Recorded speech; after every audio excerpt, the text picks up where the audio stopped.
Hello students, good morning to all of you and welcome to our special lockdown classes. तो चलिए शुरू करते हैं अपनी आज की क्लास।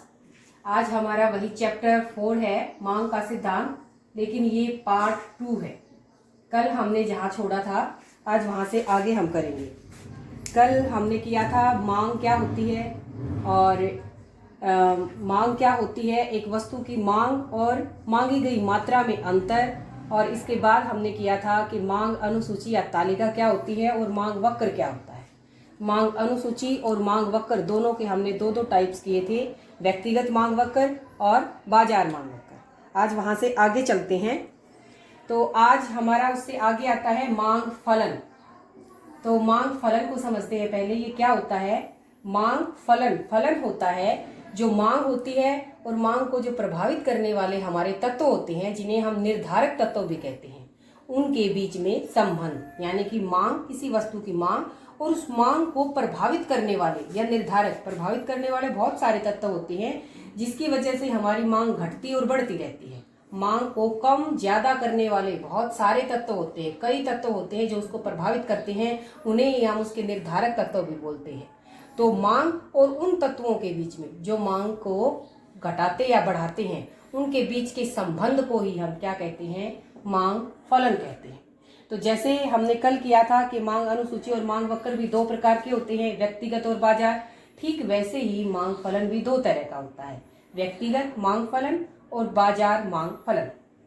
बहुत ही इंपॉर्टेंट क्वेश्चन है ये हमारा, और इसके हर एक पॉइंट से एक एक क्वेश्चन निकलेगा हमारा। तो पहले हम व्यक्तिगत मांग फलन को करते हैं। व्यक्तिगत मांग फलन यानी कि एक व्यक्ति की मांग को प्रभावित करने वाले तत्व, व्यक्तिगत यानी कि एक व्यक्ति, और मांग फलन प्रभावित करने वाले तत्व। तो एक व्यक्ति की मांग को प्रभावित करने वाले तत्व कौन कौन से हैं, इसे हम ऐसे इक्वेशन के तौर पर लिख सकते हैं, समीकरण के रूप में लिख सकते हैं। dx is the function of, ये पॉइंट्स है हमारे, इनका हर एक का एक एक मतलब है जिसे मैं आपको डिटेल से बताऊंगी। dx यानी कि डिमांड फॉर x, x हमारी कोई वस्तु है, उसकी डिमांड, x वस्तु की मांग, डिमांड फॉर x किसका फलन है, किसका फंक्शन है, price of x, price of relative goods, ये हमारे उपभोक्ता की आय होएगी, ये टेस्ट होएगा, और ये एक्सेप्टेशन। इनको एक एक को मैं डिटेल से बताऊंगी। तो ये समझना है हमें, हम इसे बोलते कैसे हैं, डिमांड फॉर एक्स या एक्स वस्तु की मांग किसका फंक्शन है, इन सभी प्रभावित करने वाले तत्व हैं ये हमारे, इनका फलन है। तो हमने बताया था मांग फलन क्या होती है, प्रभावित करने वाले तत्व, मांग को प्रभावित करने वाले तत्व। तो ये सारे तत्व 1, 2, 3, 4 और 5, ये 5 तत्व हमारे व्यक्तिगत मांग को प्रभावित करते हैं। तो चलिए इनको पढ़ते हैं एक एक करके। सबसे पहला हमारा तत्व है पी एक्स। पी एक्स यानी कि वस्तु की कीमत, पी यानी कि प्राइस, एक्स हमारी कमोडिटी है, वस्तु है, तो एक्स वस्तु की कीमत, प्राइस, ये हमारा पहला व्यक्तिगत मांग को प्रभावित करने वाला तत्व है।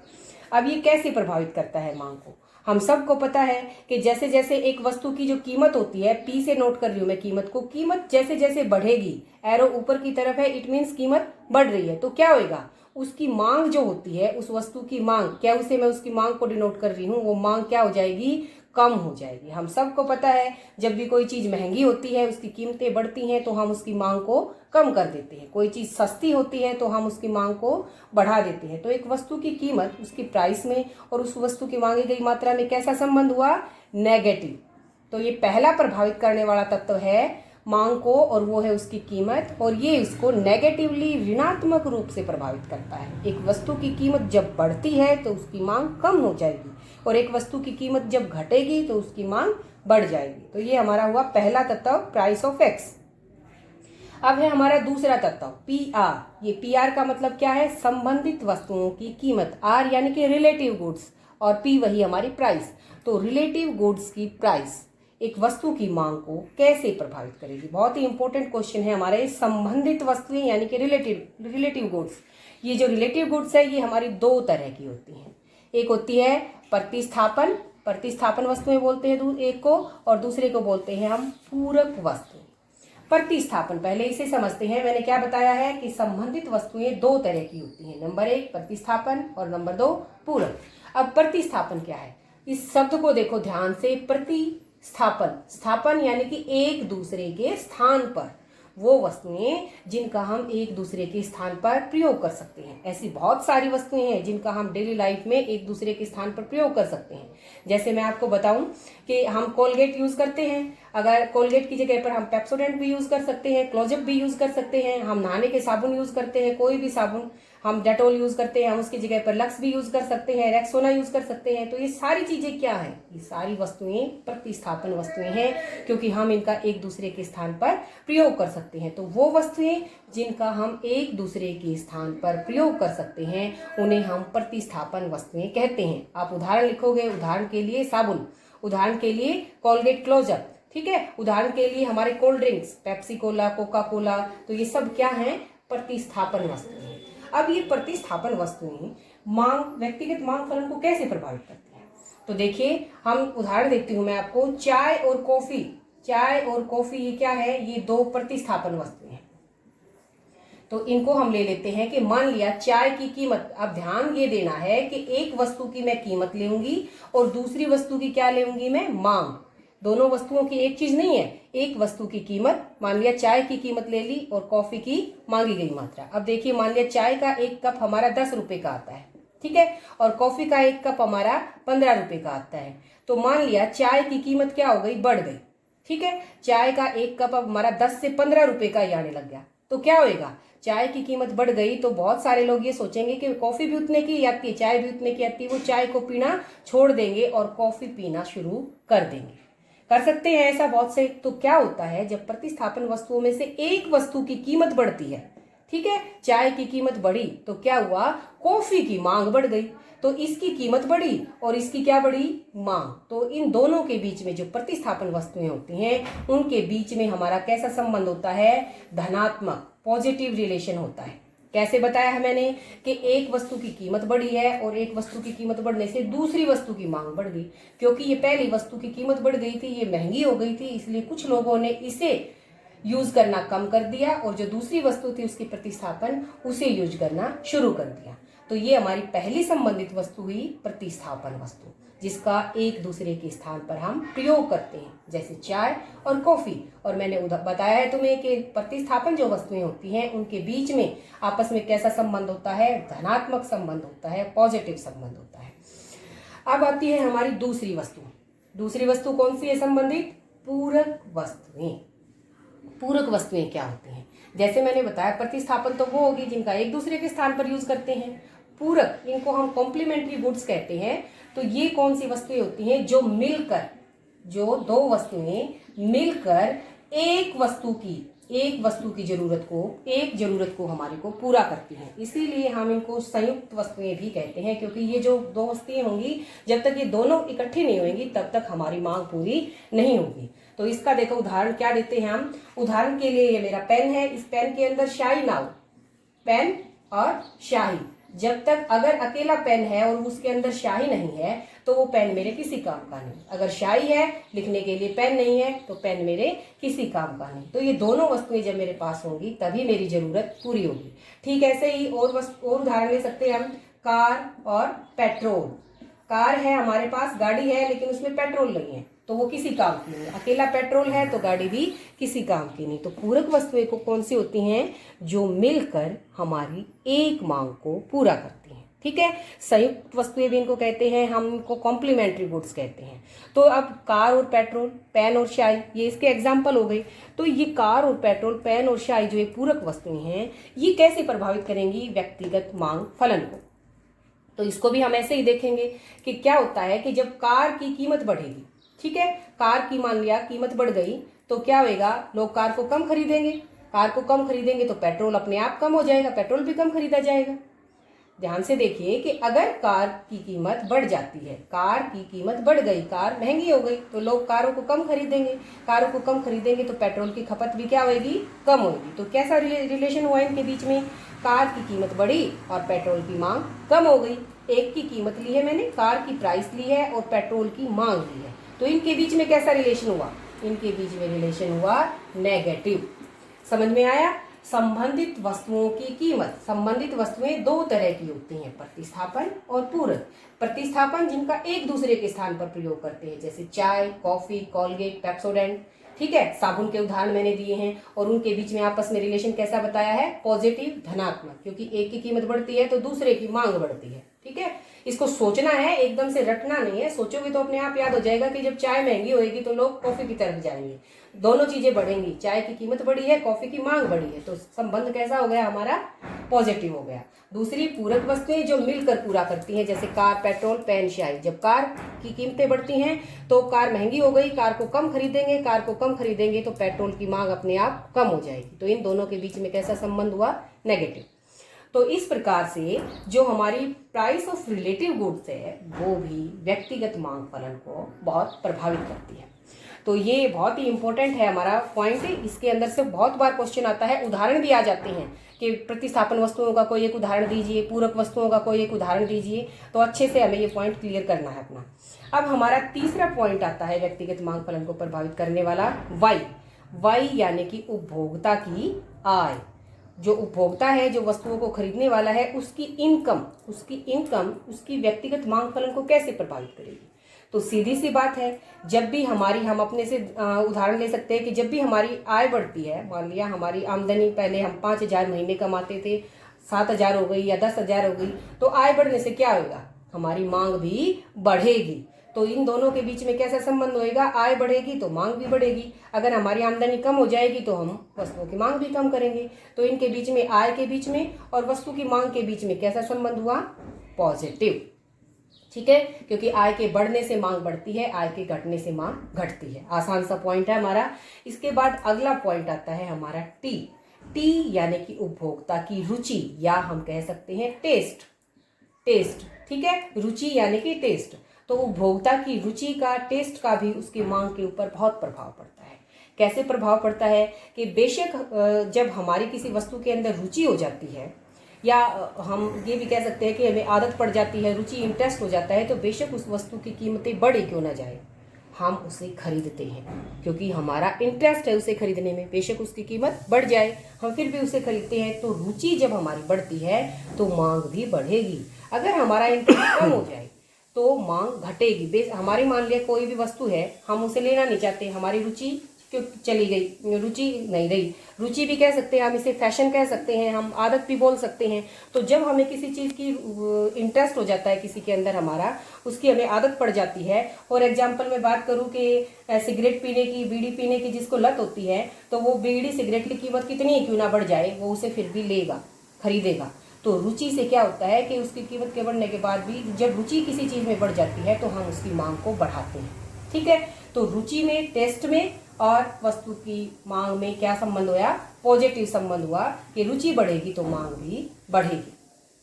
टेस्ट है ये हमारा। लास्ट वाला है हमारा ई यानी कि संभावनाएं या एक्सेप्टेशंस। ठीक है, एक्सेप्टेशंस मतलब आगे क्या उम्मीद है, संभावना क्या है। तो देखो इसको हम कैसे करते हैं कि मान लिया किसी वस्तु की, ये जो संभावना है ये भविष्य से संबंधित है, आगे आने वाले टाइम से रिलेटेड है। तो जब किसी वस्तु की भविष्य में अगर कीमतें बढ़ने के चांस हो, ठीक है, कि जैसे कई बार ये होता है कि भाई अखबारों में, टीवी में हम देखते हैं कि सोने के रेट्स बढ़ गई और आगे और भी बढ़ेंगे। तो बेशक जब हमें ये होता है कि आगे सोने के रेट और बढ़ेंगे तो अब उसकी कीमत अधिक है, तब भी हम उसकी मांग ज़्यादा करते हैं, क्योंकि हमें ये होता है कि आगे और ना बढ़ जाए कहीं। ठीक है, पीछे प्याज का एग्जाम्पल बहुत बार हुआ है कि प्याज की कीमतें बहुत ही ज़्यादा हो जाती हैं, लेकिन ये जब हमें होता है कि अनुमान के भी आगे और भी इसकी कीमत बढ़ेंगी, तो फिर भी लोग उसको बहुत ज़्यादा खरीदते हैं। तो संभावना क्या कैसे करती है कि संभावना अगर कीमतों के बढ़ने की है तो मांग बढ़ेगी, संभावना अगर आगे भविष्य में कीमतों के कम होने की है तो बेशक उसकी कीमत कितनी ही कम क्यों ना हो, अभी हम उसे नहीं खरीदेंगे, क्योंकि हम ये सोचेंगे कि आगे और भी कम होएगी इसकी कीमत। तो संभावना बहुत अधिक मांग को प्रभावित करती है। कैसे, मैंने अभी बताया है कि अगर भविष्य में संभावना है कीमतों के कम होने की, तो बेशक वर्तमान में अब उसकी कीमत कितनी कम क्यों ना हो, हम उसे कम खरीदेंगे, क्योंकि हमें ये उम्मीद है कि आगे और भी कम होएगी। ठीक है, और अगर बढ़ने की है तो उल्टा होएगा कि हम उसको ज़्यादा खरीदेंगे, क्योंकि हमें ये उम्मीद है आगे और भी बढ़ेगी। तो इस तरह से ये जो हमारे 5 पॉइंट थे, ये 5 पॉइंट व्यक्तिगत मांग फलन को प्रभावित करने वाले तत्व हैं। वस्तु की कीमत, नेगेटिव रिलेशन, वस्तु की कीमत में और मांगी गई मात्रा में नेगेटिव रिलेशन। संबंधित वस्तुओं की कीमत, दो वस्तुएं प्रतिस्थापन के अंदर धनात्मक संबंध और पूरक के अंदर नेगेटिव संबंध। उपभोक्ता की आय और वस्तु की मांग में पॉजिटिव सीधा संबंध, रुचि के साथ भी हमारा सीधा संबंध। संभावनाओं के साथ मैंने दो बातें बताई हैं कि अगर कीमत बढ़ने की संभावना है तो मांग भी बढ़ेगी, कीमत के कम होने की संभावना है तो मांग भी घटेगी। ये तो हमारे हुए व्यक्तिगत मांग फलन को प्रभावित करने वाले तत्व। अब दूसरे थे हमारा बाजार मांग फलन। बाजार मांग क्या होती है ये हमने पहले बताया है मैंने आपको कि जब बाजार में सब जितने भी उपभोक्ता हैं वो सारी जो मांग करते हैं उसे हम क्या कहते हैं, बाजार मांग कहते हैं। तो मार्केट डिमांड फॉर एक्स वस्तु के लिए मार्केट डिमांड, ये किसका फंक्शन होती है, ये हमारे 5 तत्व तो वही हैं जो हमने व्यक्तिगत मांग फलन में पढ़ लिए, लेकिन इसके अलावा ये एन, जी, एस और ये 4 तत्व और हैं जो मार्केट डिमांड को, बाजार मांग को प्रभावित करते हैं। तो पीछे वाले हम ये 5 कर चुके हैं, अब ये जो हैं इनको और समझते हैं ये क्या है। तो सबसे पहला है बाजार मांग को प्रभावित करने वाला तत्व एन। एन क्या होता है, एन होता है जनसंख्या, एन यानी कि जनसंख्या, पॉपुलेशन। तो बाजार मांग पूरे बाजार की मांग है, सभी उपभोक्ताओं की मांग है, तो सीधी सी बात है जब जनसंख्या बढ़ेगी तो हमारे उपभोक्ता बढ़ गए, अगर जनसंख्या कम हो गई तो हमारे उपभोक्ता कम हो गए। तो जनसंख्या जब बढ़ती है तो बाजार मांग भी बढ़ेगी और जनसंख्या जब कम होती है तो बाजार मांग भी कम होगी। एन यानी कि जनसंख्या, पॉपुलेशन। अगला तत्व है हमारा जी। जी का मतलब है सरकार की नीति, ये हमारा 7वां तत्व है, सरकार की नीति, जी गवर्नमेंट पॉलिसी। तो गवर्नमेंट पॉलिसी भी वस्तु की मांग को प्रभावित करती है। अगर गवर्नमेंट की पॉलिसी इस प्रकार की है कि भाई वो उपभोक्ताओं को रियायत दे रही है वस्तु, तो वो मांग हमारी बढ़ जाएगी। अगर ऐसी है कि भाई ज़्यादा टैक्स लगा रही है, उस तरह की नीति है, तो मांग कम हो जाएगी। तो जो बाजार मांग है उसे सरकार की नीतियाँ भी प्रभावित करती हैं, क्योंकि ये सब की मांग है, बाजार की मांग है पूरे की। अगला है हमारा एस। एस यानी कि सीजनल, जो मौसम है, सीजन है, जलवायु है, ठीक है। अगला एस जो है उसका मतलब जलवायु या सीजन या हम मौसम भी कह सकते हैं। तो जलवायु और मौसम भी बाजार मांग को प्रभावित करती है। कैसे करती है, आप सबको पता है कि जब सर्दी आती है तो सर्दी में सर्दी की चीज़ों की मांग बढ़ेगी, गर्म कपड़ों की मांग बढ़ेगी, वूलन्स की डिमांड बढ़ेगी। जब गर्मियाँ आती हैं तो एसी की, कोल्ड ड्रिंक्स की मांग बढ़ेगी।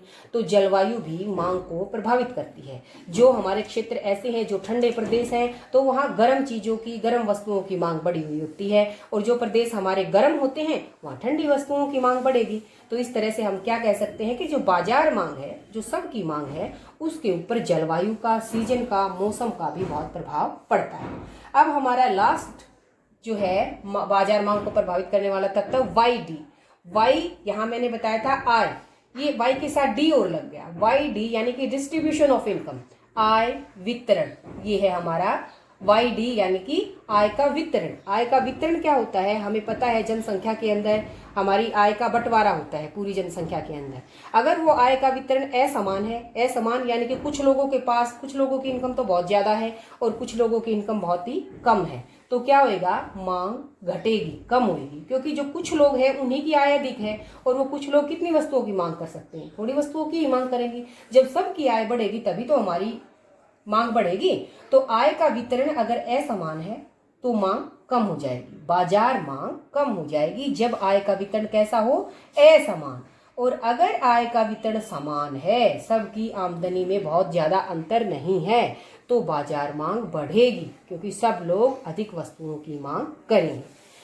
तो ये थे हमारे व्यक्तिगत मांग फलन और बाजार मांग फलन को प्रभावित करने वाले तत्व। मैंने एक एक तत्व को, एक एक पॉइंट को आपको समझाने की कोशिश की है और उम्मीद है आपको समझ में आया भी होगा। इसके बाद हम अपना अगला टॉपिक लेते हैं, वो है हमारा मांग का नियम। मांग का नियम बहुत ही आसान है, ध्यान से देखना, हम पढ़ चुके हैं, ये कर चुके हैं, बस एक बार फिर से दोहराना है हमें।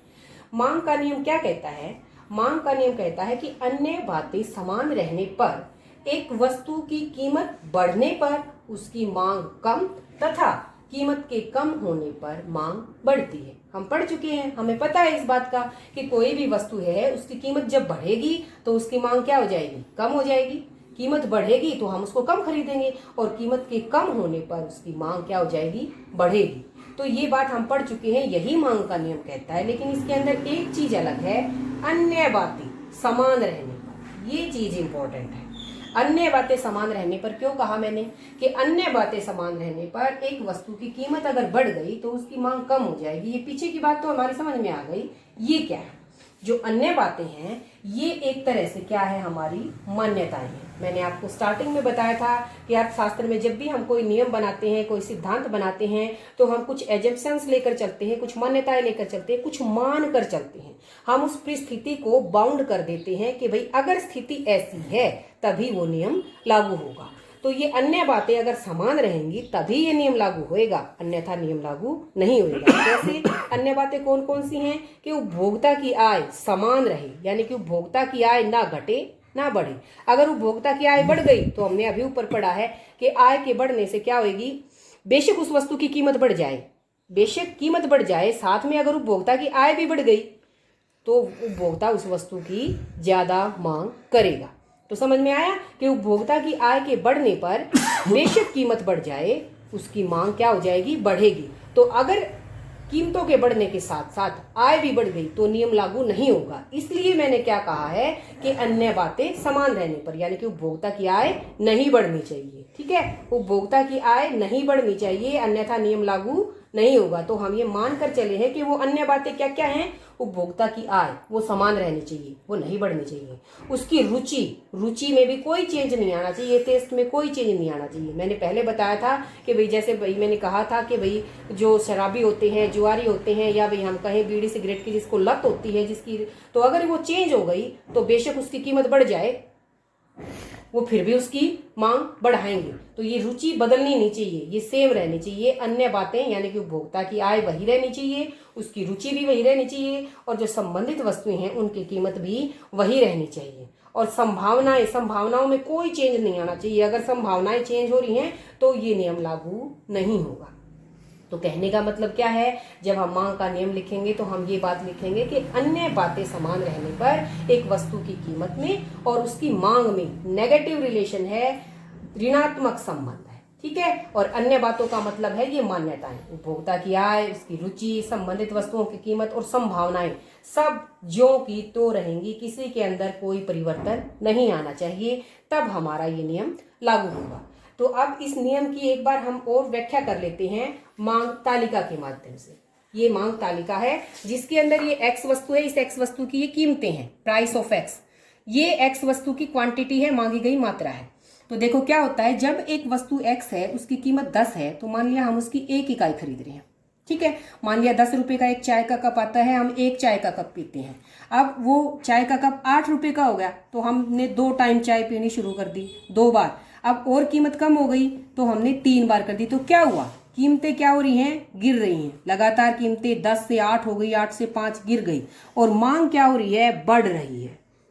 जब 10 पे हम 1 खरीद रहे थे, कीमत घट गई तो हमने मांग को बढ़ा दिया, और कीमत घट गई तो हमने मांग को और बढ़ा दिया। तो ये क्या बता रहा है, ये मांग के नियम को बता रहा है कि एक वस्तु की कीमत जैसे जैसे घटती है उसकी मांग वैसे वैसे बढ़ती है, अन्य बातें समान रहने पर।